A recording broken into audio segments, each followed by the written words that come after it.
The moment I smelled something wrong with that Hennessy and Coke, I knew my own sister was trying to drug me. What I did next destroyed her entire life. Well, let me tell you something that'll make your blood boil. My name is Betty and I'm 28 years old. What happened at my sister's party 3 months ago still haunts me, but not for the reasons you'd think. My older sister Tamar has always been jealous of me. Growing up, she'd steal my boyfriends, copy my style, even forge my signature to get into college parties when I was the popular one. But what she did that night crossed every line imaginable. I should have seen it coming when she invited me to her anniversary party. Tamara never includes me in anything unless she needs something. Her husband Michael had just gotten promoted to senior manager at his firm, and she was throwing this elaborate celebration at their suburban home. "Girl, you better come through," she'd said over the phone, her voice dripping with fake sweetness. "I got that good liquor you like, and Michael is bringing his fine single friends from work." The red flag was right there. Tamara never cared about my dating life unless she wanted something from me. But I was going through a rough patch after my breakup with Jerome, and honestly, I needed to get out. Walking into their pristine house that evening, seeing all their expensive furniture and perfect life, I felt that familiar pang of inadequacy Tamara always managed to trigger. She greeted me with air kisses and that smile that never reached her eyes. "Betty, you made it. Girl, you look." He paused, scanning my outfit. "Interesting." The night started innocently enough, but looking back, I realized Tamara was watching my every move from the moment I walked through that door. The party was in full swing when Tamara approached me with 2 glasses of what looked like my favorite drink, Hennessy and Coke. Her smile seemed genuine, almost sisterly, which should have been my first warning.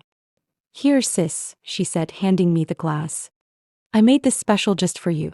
You know how I remember your favorites." I was touched, honestly. For a split second, I thought maybe we were finally moving past all our childhood drama. Maybe she was ready to be real sisters. "Thanks, Tam. This is actually really nice," I said, taking the glass. The smell hit me immediately. Something was off. The Coke smelled too sweet, almost medicinal. "Aren't you drinking yours?" I asked, noticing she was just holding her glass. "Oh, you know me, I'm pacing myself. It's early." She laughed, but her eyes kept darting around the room. I pretended to take a sip, but something in my gut screamed danger. Maybe it was the way she was watching me so intently, or how she kept glancing toward the back of the house where the guest bathroom was. My ex Jerome used to work at a pharmacy, and he told me stories about drink spiking that made my skin crawl. "This tastes weird, Tam. Did you use different Coke?" Her face flickered with annoyance for just a second. "Girl, you're being paranoid. It's the same stuff I always get. Just drink it." The force in her voice confirmed my suspicions. My own sister, my own flesh and blood, was trying to drug me. The betrayal hit me like a physical blow, but I kept my expression neutral. "You're right, I'm probably just tired," I said, raising the glass toward my lips again while secretly planning my next move. My hands were shaking as I held that glass, but I forced myself to stay calm. 28 years of dealing with Tamara's manipulation had taught me to think fast when she was scheming.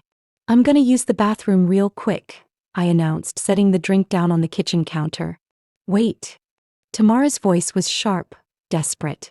"Your drink. Take it with you so nobody messes with it." The irony would have been hilarious if it wasn't so terrifying. I picked up the glass and headed toward the hallway, my mind racing. In the bathroom, I poured the entire contents down the sink and filled the glass with water from the tap, adding a few drops of the liquid soap to give it that slight cloudy look.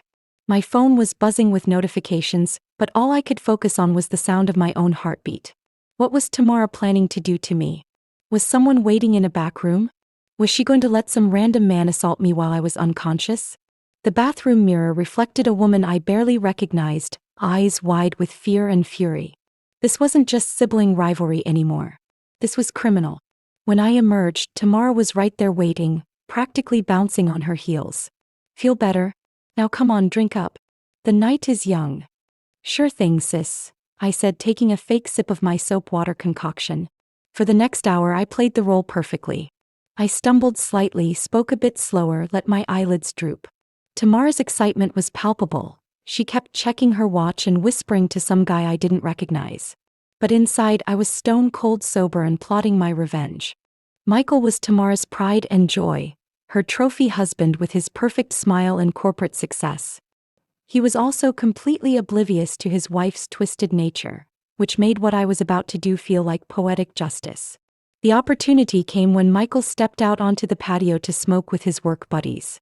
Tamara was in the kitchen frantically texting someone. I watched her pour herself a fresh drink. The same Hennessy and Coke she'd given me, but from a different bottle. This was it. Tam, I feel really weird, I slurred, pretending to sway. I think I need some air. He practically jumped with excitement. Oh no, baby girl. Here, sit down. Let me get Michael to help you to the guest room. Actually, first let me grab my purse. And can you hold my drink? I don't want to spill it. The moment she took my glass, I executed the switch I'd been planning. Her drink was sitting right there on the counter, and in one smooth motion I swapped them. Years of bartending in college had taught me how to move bottles and glasses without anyone noticing. You know what, I think I just need some water, I said, taking her original glass, now in my hands, and walking toward the sink. No, wait, she called, but I was already pouring it out, making a show of filling it with water instead. Smart thinking, she said, but I caught the flash of frustration in her eyes. Michael came back inside, all smiles and cologne. Ladies, how are my two favorite women doing? Your wife made me the most amazing drink earlier, I said innocently. Tam, why don't you show him how good it is? Before she could react, Michael had picked up her glass, the one that was supposed to be mine, and taken a long gulp. The next 2 hours were torture, but not for the reasons Tamara expected. I had to watch my sister's growing confusion as I remained perfectly coherent while her husband began displaying the exact symptoms she'd planned for me. Baby, are you okay? Tamara kept asking Michael, who was starting to slur his words and stumble slightly.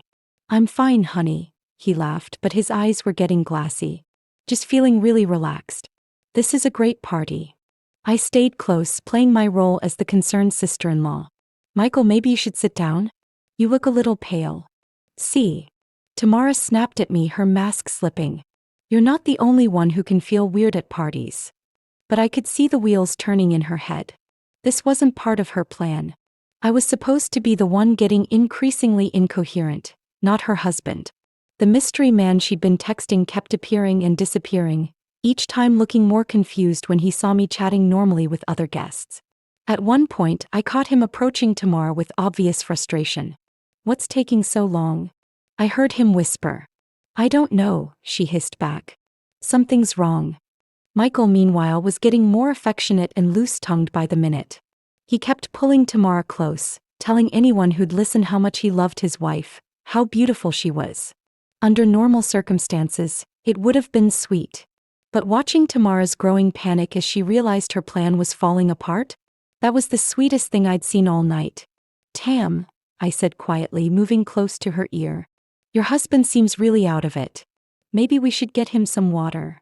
The look she gave me could have melted steel. Michael's behavior was becoming impossible to ignore. He was practically hanging off Tamara, his words slurring together as he proclaimed his love for everyone at the party. You know what? He announced loudly, swaying as he stood on a chair. I just want to say that my wife, my beautiful wife Tamara, she's the most amazing woman in the world. The crowd cheered, but Tamara looked mortified. This wasn't the controlled, sophisticated image she worked so hard to maintain. Michael, baby, come down from there, she pleaded, trying to guide him off the chair. No, no, no, he laughed, nearly losing his balance. I'm not done. Everyone needs to know how lucky I am. I positioned myself nearby, ready to catch him if he fell, but also ready to document everything. My phone was recording discreetly, insurance for what I knew was coming. Tamara takes such good care of me, Michael continued, his voice getting louder and more emotional.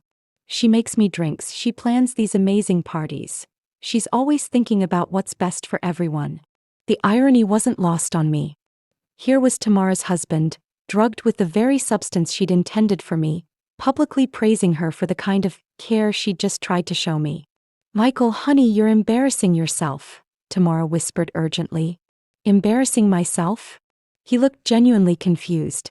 I'm telling everyone how perfect you are. That's when he started crying.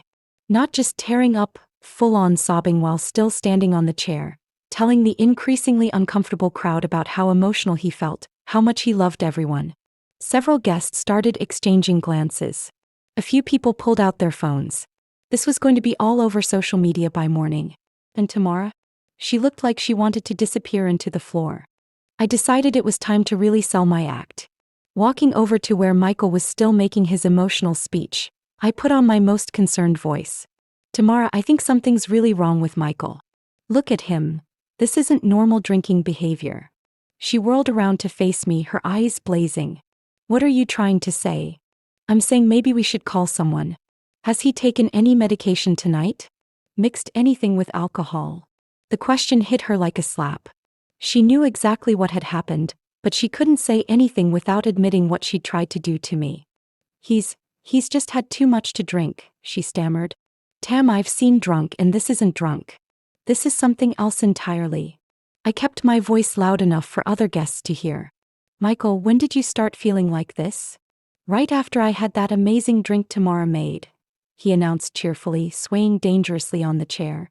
It was so good I drank it really fast. Several people turned to look at us now, including Michael's work colleagues who knew him as a composed, professional man. What kind of drink? Asked James, Michael's boss, with growing concern.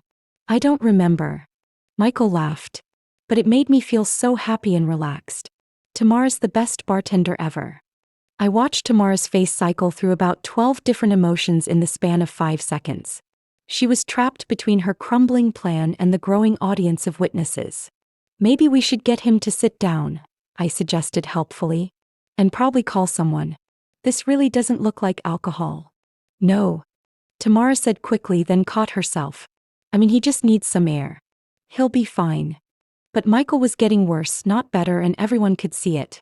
Michael finally collapsed into an armchair, his head lolling to one side as he mumbled incoherently about loving everyone and feeling floaty. Several guests had formed a concerned circle around him. Tamara, we need to call 911, said James firmly. This isn't alcohol poisoning. I've seen that before. This is something else. No, really, he's going to be fine, Tamara insisted, but her voice was getting higher and more desperate. That's when I decided to drop the bomb. You know what's weird? I said casually, addressing the group. Earlier tonight, Tamara made me a drink that smelled exactly like what Michael described. But when I tasted it, something seemed off, so I poured it out. The silence that followed was deafening. What are you implying? Tamara's voice was barely above a whisper. I'm not implying anything. I'm just saying it's a strange coincidence. I paused, looking around at all the faces watching us. Maybe Michael accidentally got the drink that was meant for me? James's eyes narrowed as he looked between Tamara and me. Are you saying someone drugged a drink at this party? I'm saying something's not right here, and we should probably figure out what Michael ingested before we decide whether to call paramedics. That's when Michael, in his altered state, said the words that sealed Tamara's fate. The drink tasted funny, but Tamara told me to drink it fast before it got warm. The crowd erupted in shocked murmurs. People were pulling out phones, stepping back, looking at Tamara with suspicion and disgust. He's confused, he doesn't know what he's saying, Tamara sputtered. But the damage was done. Everyone had heard it. Everyone was putting the pieces together. And I was just getting started. Betty, can I talk to you privately? Tamara's voice was shaking as she grabbed my arm, her nails digging into my skin. Sure, sis. But shouldn't we take care of Michael first? James had already taken charge, getting Michael some water and calling his wife to let her know they might need to leave early. Other guests were whispering among themselves, shooting dark looks in Tamara's direction. She dragged me into the kitchen, away from the crowd, her perfect hostess mask completely shattered. What the hell do you think you're doing? She hissed. Taking care of my brother-in-law, apparently. Since his wife seems more concerned about damage control than his well-being. You know what happened?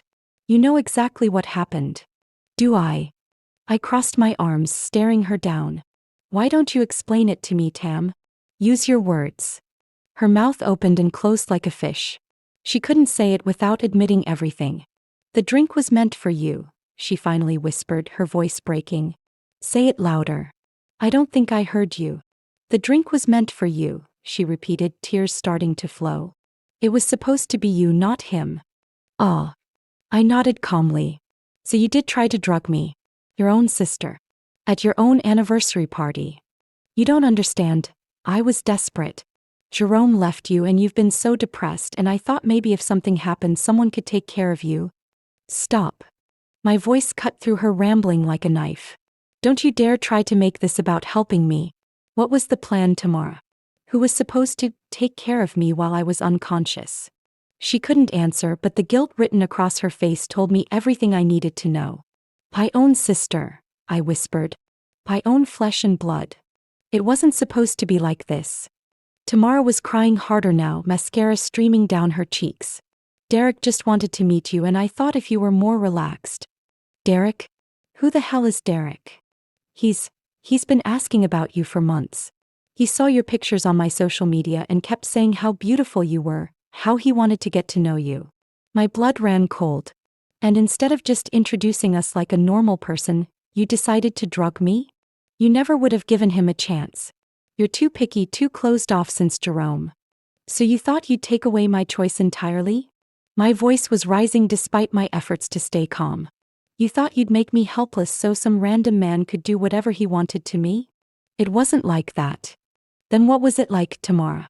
Explain to me how drugging your sister for some stranger makes sense in any universe. She was sobbing now, but I felt no sympathy. None. This woman had been willing to put me in danger for what? Money? A favor? Male attention?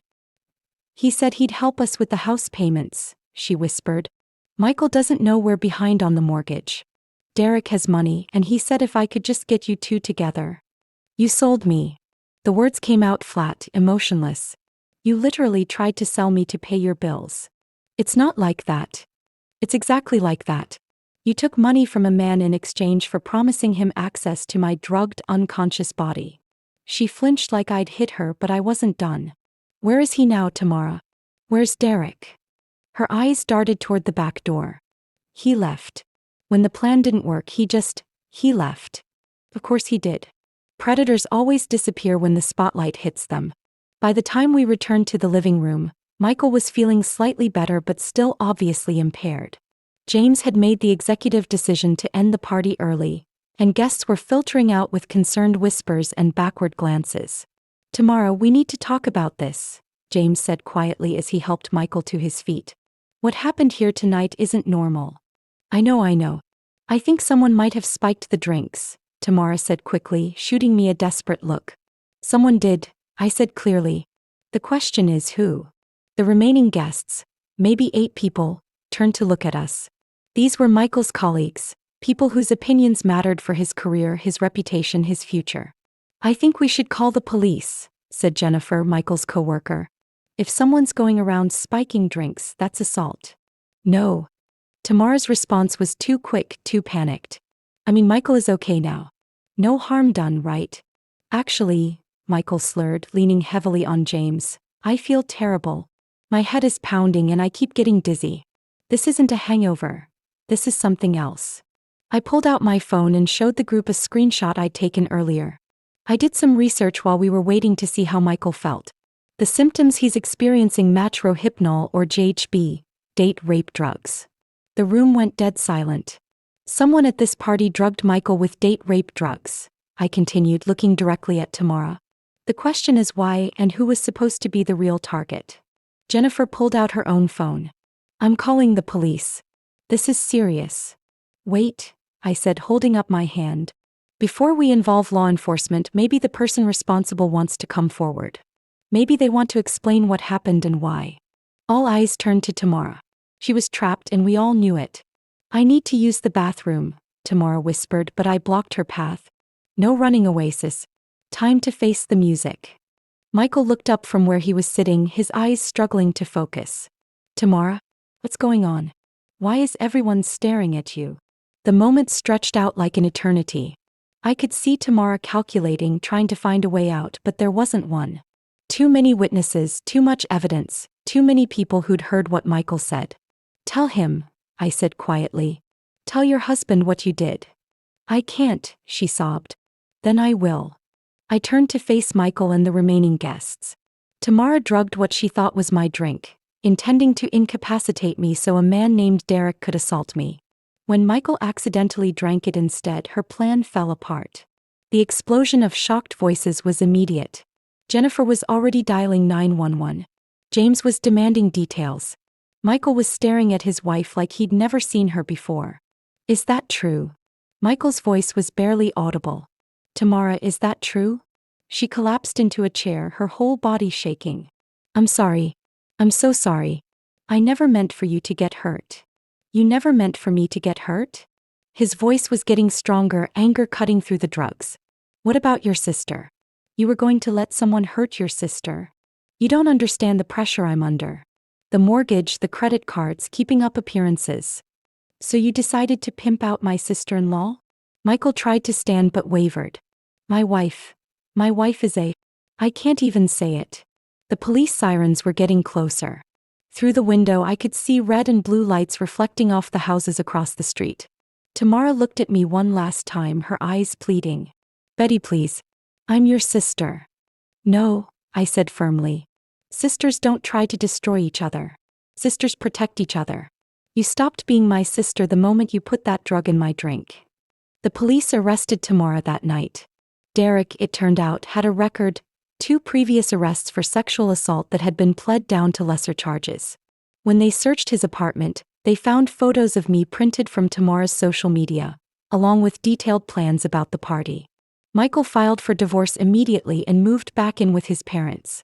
He also pressed charges against Tamara for assault and conspiracy. The last I heard, she was facing 3 to 5 years and would have to register as a sex offender.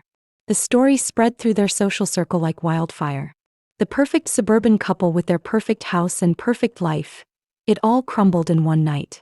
Michael lost his job initially due to the scandal but was quietly rehired when the full truth came out. People felt sorry for him. No one felt sorry for Tamara. As for me, I went back to therapy. I changed my phone number. I moved to a different city and started fresh. The betrayal cut deeper than any romantic breakup ever could. This was family, blood, someone who was supposed to love me unconditionally. But here's what I learned. Sometimes the people who hurt us most are the ones closest to us. Sometimes protecting yourself means cutting off toxic people, even when they share your DNA. Sometimes justice isn't immediate, but it comes. I never spoke to Tamara again. I didn't visit her in jail, didn't respond to her letters, didn't take her calls. Some bridges once burned should stay ashes. 6 months later, I met someone wonderful, genuinely wonderful, who respected my boundaries and my story. We took things slow, built trust carefully. He knows what happened and he understands why I'm careful about drinks, about parties, about trusting people too quickly. My sister tried to destroy me to pay her bills. Instead, she destroyed herself. And honestly, I sleep just fine at night knowing that the person who tried to drug me is locked up where she can't hurt anyone else. That's real justice. Sometimes I wonder if I should have just kept the peace and given in. But then I remember what they said and did and I get angry all over again. What would you have done in my situation? Did I make the right call?